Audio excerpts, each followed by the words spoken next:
Amendment and helps it to be celebrated in its fullest and most robust way possible. Chanel. Thank you, Kayleigh.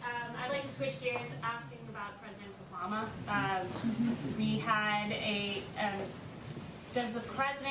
we had an interesting article from Joel Pollack this morning, and I would like to ask you if the president has considered pardoning President Obama for illegally wiretapping on Trump Towers, illegally spying on U.S. citizens, and other potential crimes out there. Has he considered that? So I have not spoken to the president about that, but who I did speak to about President Obama and unmasking Michael Flynn were the men and women in this room. I haven't spoken to him on that specific point, have spoken to him about the matter generally, and I laid out a series of questions that any good journalist would want to answer about why people were unmasked, and all sorts of questions. And I just wanted to follow up with you guys on that. Did anyone take it upon themselves to pose any questions about Michael Flynn and unmasking the President Obama spokesperson? Oh, not a single journalist has posed that question. But okay. Michael Flynn's name wasn't so matched. I would like Kayleigh, to lay out a series of questions, and perhaps if I write them out in a slide format, maybe we're visual learners and you guys will follow up with journalistic curiosity. So number one, why did the Obama administration use opposition research funded by a political organization and filled with foreign dirt to surveil members of the Trump campaign?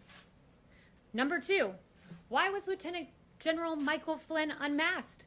Not by the intel community entirely, but by Obama's chief of staff, by the former Vice President Joe Biden, by Susan Rice, by the Treasury Secretary. I mean, this is extraordinary. And, you know, if it were political appointees in the Trump administration, I can guarantee you I'd have questions in my inbox right now, but apparently Obama's spokesperson does not.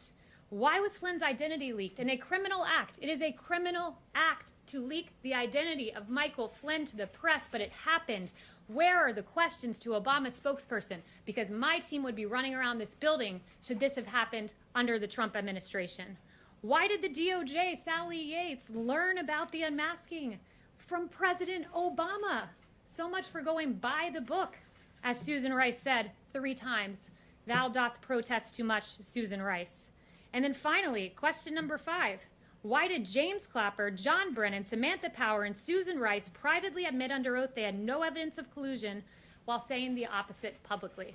It's a long weekend. You guys have 3 days to follow up on those questions, and I certainly hope the next time I ask, some hands go up, because Obama's spokesperson should be asked those questions, because President Trump's spokespeople certainly would be. Are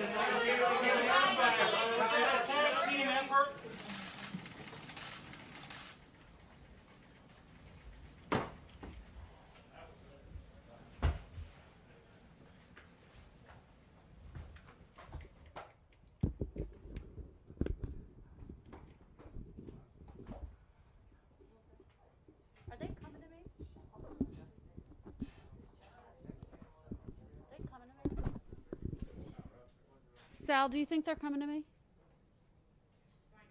I don't hear anything.